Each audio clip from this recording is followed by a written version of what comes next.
नामर्थ संघानाम रसानाम छंदसामुपि मंगलानाम च कर्तारो वंदे वाणी विनायको।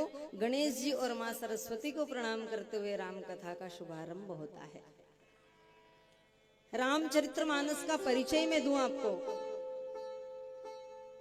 देखो हमारे यहाँ पर अलग अलग धर्मों के लोग रहते हैं भारत में। भारत को लोगों ने धर्मशाला समझा है। क्या है? धर्मशाला में लोग आते हैं ना तो ये नहीं पूछते हैं कि तू किस जाति का है, किस धर्म का है, कोई भी आ जाता है। तो भारत देश हमारा कैसा है? धर्मनिरपेक्ष राष्ट्र कहा इसको। ये तो बाद में बना दिया गया था, नहीं, कुछ संशोधन कर दिए वोट की राजनीति के लिए। हमें अपने धर्म के बारे में पता होना चाहिए।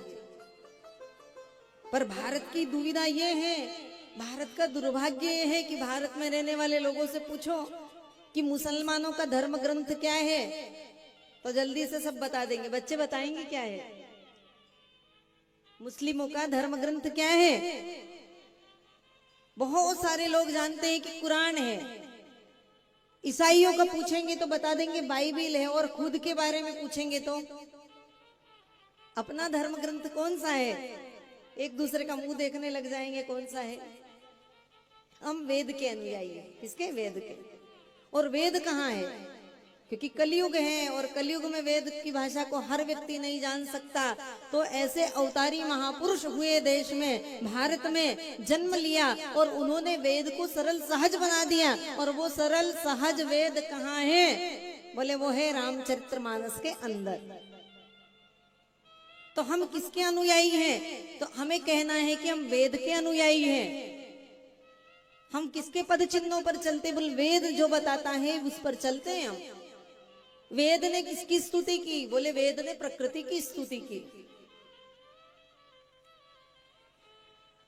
रामचरितमानस में वेद कैसे आ गया? बोले वेद नहीं, हमारे 6 शास्त्र हैं, 18 पुराण हैं, 4 वेद हैं, उपनिषद हैं, मीमांसाएं हैं। सबका सार किसमें है? रामचरितमानस की आरती आप गाएंगे तो गोस्वामी जी ने लिखा, छहो शास्त्र सब ग्रंथन को रस, छहो शास्त्र सब ग्रंथन को रस, छहो शास्त्र सब ग्रंथन को रस, छहो शास्त्र सब ग्रंथन को रस। तो किसी ने मन से लिख दिया है क्या? ये लिख भी सकते हैं भैया, स्वतंत्र है भारत और अपनी सबको स्वतंत्रता का अधिकार है, तो कोई कुछ भी लिख दे। लेकिन रामायण में जो लिखा है वो प्रामाणिक है। वो प्रमाण कैसे मान लिया हमने? छहो शास्त्र सब ग्रंथन को रस, छहो शास्त्र सब ग्रंथन को रस, मुनि जन धन संतन को सर्वस, मुनि जन धन संतन को सर्वस, सार अंश सम्मत सबही की, सार अंश सम्मत सबही की।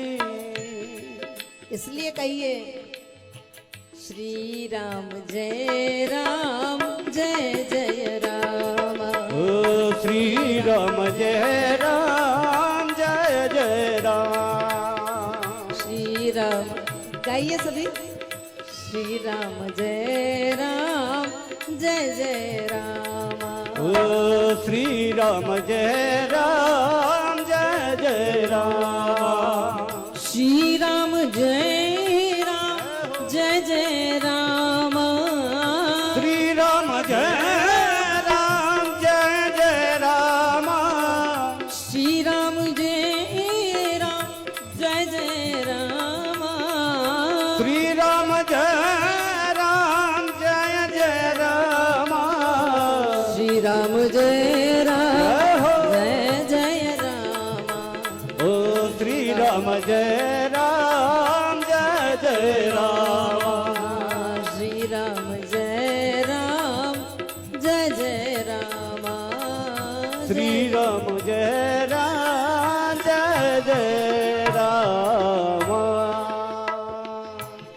रामचरितमानस का परिचय मैं आपको बताती हूँ। जिस कथा को आप सुनोगे ना 7 दिन तक 9 दिन तक, उसका परिचय आपको पता होना चाहिए, क्योंकि जाने बिनु न होई प्रतीति। किसी के बारे में आप जानोगे नहीं ना तो उसके बारे में प्रीति नहीं होगी। आपको मेरी बात समझ में आ रही है? राठौर साहब आ रही है? आ रही है आपको? आए तो यूं कर, थोड़ा आगे ही जाओ, आगे बैठो थोड़ा सा। अरे वो आदत रहती है कथा करने वालों की। मालूम, पहले सत्यनारायण भगवान की कथा होती थी तो हुंकारा देने वाला बैठता था, भले श्रोता कोई भी नहीं हो, एक ही हो, लेकिन हाँ साहब सही है, क्योंकि हुंकार भरने वाला चाहिए कोई कि हाँ इनको समझ में आ रही। क्योंकि मेरे सामने तो सब बच्चे बैठे हैं। आपको आ रही समझ में मेरी बात? ऐसे करना, जब आए तो, नहीं आए तो यूं कर देना। क्योंकि कभी कभी ऐसा ही होता है, जैसे पढ़ी लिखी बहू किसी के घर में आ जाए। वैसे तो गांव वाली तो बेचारी आती है गांव में, लेकिन किसी के यहाँ शहर की बहू आ गई और उसकी थोड़ी भाषा अलग होती है। अच्छा, हम लोग क्या है, कथा कहीं भी करते हैं, देश विदेश में सब जगह करना पड़ती है ना, तो सबका ज्ञान रखना पड़ता है और सभी भाषाओं का ज्ञान रखना पड़ता है, सबकी भावनाओं का ध्यान रखना पड़ता है। तो हो सकता है कि सुजापुर वालों को समझ में मेरी बात आए नहीं आए, इसलिए पूछ लूं मैं कि आ रही है बात समझ में? आ रही है?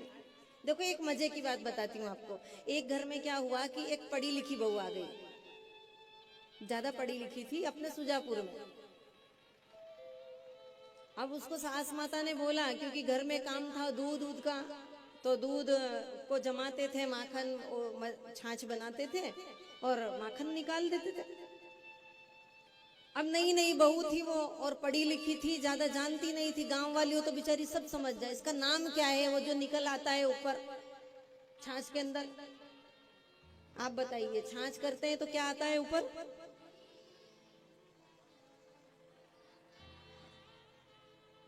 मक्खन आ जाता है ना। हाँ, अब उसने छाछ बनाई, अब उसको वो माखन निकालना आता नहीं था। उसने आवाज लगाई, मम्मी जी मम्मी जी, माखन आ गया माखन आ गया। सास आई चिल्लाती हुई। सास ने बोला कि पागल है, अपने ससुर का नाम लेती है, क्योंकि ससुर का नाम था माखनलाल। क्या नाम था? माखनलाल। ससुर का नाम लेती है, अरे तुझे शर्म नहीं आती है? तब उसने बोला कि बोलूं क्या, इसका नाम और क्या है? तो सास को दूसरा नाम मालूम नहीं, नाम मालूम होता तो बता देती कि इसका एक और नाम दूसरा क्या है। अब दूसरे दिन छाछ बनाई, बेचारी ने तो परेशान हो गई वो, क्योंकि जैसे ही छाछ बनाई और माखनलाल जी ऊपर आ गए। अब माखन ऊपर आया, आवाज लगाए तो सास चिल्लाए, तो क्या करे? तो उसने कहा मम्मी जी ससुर जी आ गए। कौन आ गए?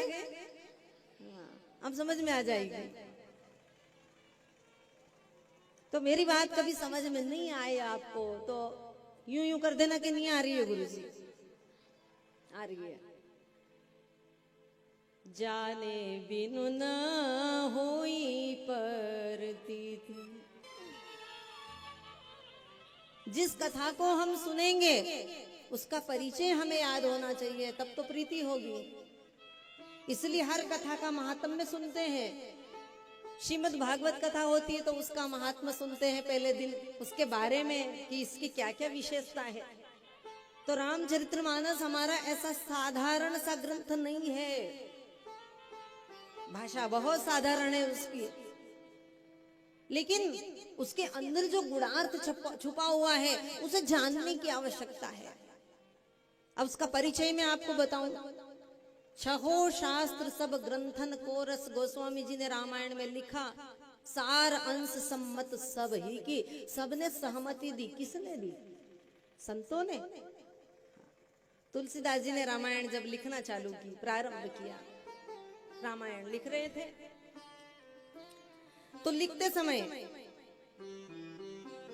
पूरी रामायण के 7 कांड लिख दिए। रामायण जी को सिर पर लेकर के घूमते थे।